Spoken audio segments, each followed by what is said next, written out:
नमस्कार दोस्तों, बहुत बहुत स्वागत है।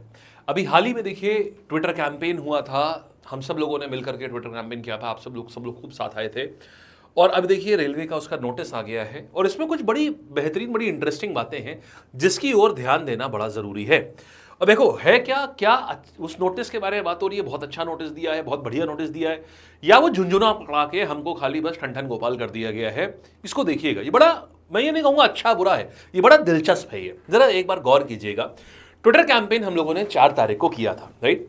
4 जुलाई को सुबह 11 बजे 5 मांगे थी। रेलवे कैलेंडर रिलीज करो, ग्रुप डी की वैकेंसी बढ़ाओ और वेटिंग लिस्ट हर एग्जाम के बारे में दो, जिसको कि अभी हर एग्जाम अब कह रहा है कि इन्होंने बोला कि भाई हम कैंसिल कर देंगे। इन्होंने बोला है कि वेटिंग लिस्ट वैसे होती थी रेलवे में, लेकिन रेटिंग लिस्ट को अब इन्होंने बोल दिया कि अब हम जो भी लेवल 1 के एग्जाम होंगे उसमें हम नहीं रखेंगे वेटिंग लिस्ट को। फिर बोला गुड क्वालिटी, और हमने बोला था गुड क्वालिटी और सही एग्जाम सेंटर, तो जहां कंप्यूटर सब सही से चले, सारी चीजें हो, और अगर करप्शन हो तो उसके अगेंस्ट एक्शन लो। ये 5 हमारी डिमांड थी। इसके तहत देखिए रेलवे ने ये लंबा चौड़ा सा जवाब दिया, जिसका कि ऊपर हमने इतनी नौकरियां दी हैं और इस वित्तीय वर्ष में हम 50,000 और देने जा रहे हैं। सब बड़ा अच्छा लग रहा था। हम एक बार इस पूरे नोटिस को जरा ना ब्रीफ में आपको समझाते हैं ये है क्या। देखो यहां बोला क्या गया, बोला है कि देखो 2024 में हमने घोषणा करी थी कि रेलवे में 1,08,000 भर्तियां हैं, अभी होनी है। बहुत अच्छी बात है। फिर बोला यह गया कि 2025-26 में 50,000 नई भर्तियां होंगी। समझे, 25-26 का मतलब समझो क्या होता है, यानी अप्रैल 2025 से लेकर के मार्च 2026, ये 25-26 होता है। तो 50,000 भर्तियां माने इस समय चलेंगी, जो इस समय होंगी, जो अभी कैलेंडर चल रहा है उसमें होंगी 50,000 भर्तियां। फिर अगले वर्ष फिर से माने अप्रैल 2026 से लेके मार्च 2027 तक के 50,000 नियुक्तियां प्रस्तावित हैं। यानी कुल मिला के 1 लाख वैकेंसी इन्होंने बता दिया कि हाँ भाई हम ऐसे ऐसे भर रहे हैं। फिर यह भी बताया कि अभी इस वित्तीय वर्ष की पहली तिमाही माने अप्रैल मई जून, ये होती है वित्तीय वर्ष की पहली तिमाही, हम ऑलरेडी 9,000 नियुक्तियां कर चुके हैं। ये सारी बातें बताई इन्होंने। फिर यह भी बोला कि भाई देखो ऐसा ऐसा भर्ती चीजें कर रहे हैं और हम परीक्षा में पारदर्शिता लाने हेतु हम आधार बेस्ड बायोमेट्रिक कराएंगे। अच्छी बात है। ये सारी बात देख के लगता है कि यार बहुत अच्छा है, कितना बढ़िया है। लेकिन समझिएगा, देखिए राजनीतिकरण जो होता है ना, राजनीति बड़ी इंटरेस्टिंग कहानी है, बड़ी दिलचस्प चीज है। अच्छी बुरी नहीं, दिलचस्प। देखिएगा हुआ क्या यहां पर।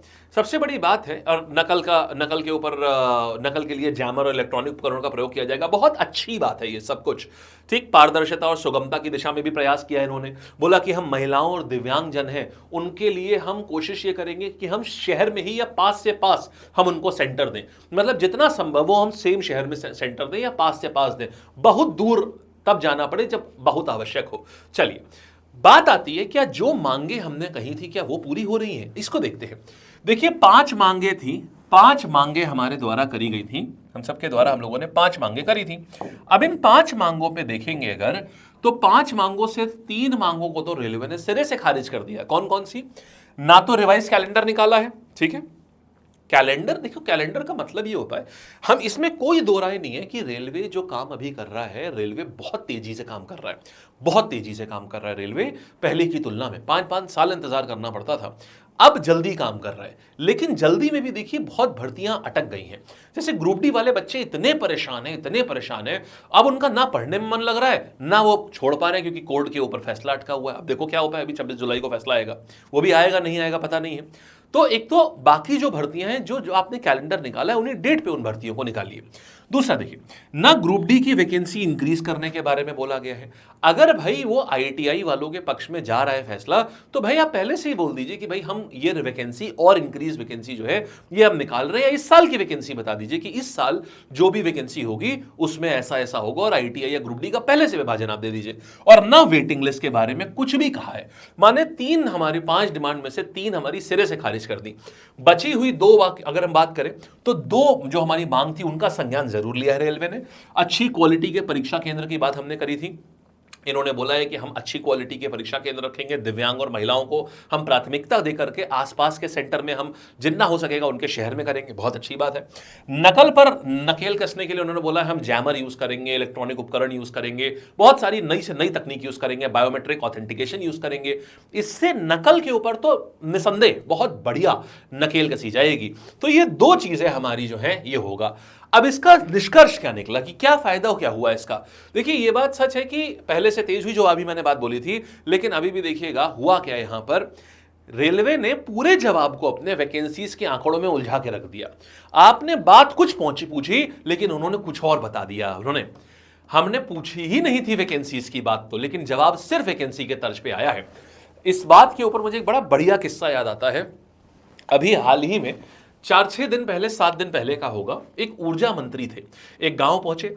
वहां जैसे ही गांव पहुंचे तो उनसे बोला गया कि अरे साहब यहां पर, जब वो चलने लगे तो बोला गया, जनता गांव वाले सारे आ गए वहां पे, बोले अरे साहब यहां बिजली नहीं आती है, यहां 3 घंटे बिजली आती, खाली पूरे दिन भर में खाली 3 घंटा बिजली आ रही, 3 घंटा बिजली जा रही। अब ऊर्जा मंत्री की भाई थोड़ी सी उनकी साख को खतरा हो रहा था, क्योंकि अब सारा मीडिया सब है और उसी समय वो ऊर्जा मंत्री प्रदेश के, और उनसे हर कोई कह रहा है साहब बिजली नहीं आती, बिजली की व्यवस्था सबसे खराब है। अब उनको समझ नहीं आ रहा वो क्या करें।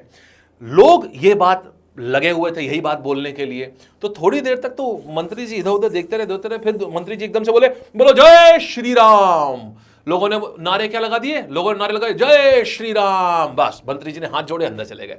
यानी क्या हुआ समझिएगा, अरे जय श्री राम के नारे के अगेंस्ट नहीं, हम तो दुगनी तेजी से बोलेंगे जय श्री राम। लेकिन आप समस्या का तो संज्ञान लीजिए। ये तो वही मंत्री जी वाली बात हो गई कि आपने क्या किया, बात कुछ कही जा रही थी कि आप बात समझिए पहले कि बात क्या कही गई थी, लेकिन आपने वहां पर क्या किया, आपने वहां एक नारा लगा दिया वैकेंसी का। अरे देखो हमने इतनी वैकेंसी हम निकालने जा रहे हैं, इतनी हम और निकालेंगे। जो बात कही गई है जरा सोच के देखो, क्या ये बात 2024 में ही नहीं बोल दी गई थी कि 1 लाख वैकेंसी आएगी? फिर उसके बाद 2025, अब यहां इस बार क्या बोला कि हम 2025 में 50,000 देंगे, 2026 में 50,000 देंगे। पूरे उसमें ले दे के यही तो बात हुई है, ये तो बात आप ऑलरेडी बता चुके थे। तो इस तो रेलवे ने क्या किया, जवाब देने के, मैंने कहा था ना, राजनीतिकरण जो है, राजनीति जो है, ये अच्छा बुरा छोड़ो, ये बड़ी ही मतलब बड़ी एक्साइटिंग सी होती है, बड़ी दिलचस्प सी होती है ये। तो यही कहानी यहां पर भी हुई।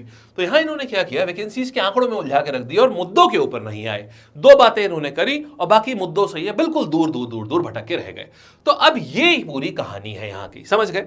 अब देखिए अब क्या होता है आगे के लिए। अगर वैसे तो रेलवे बोर्ड अभी तेजी से काम कर रहा है, इस बात में तारीफ भी करी जाएगी।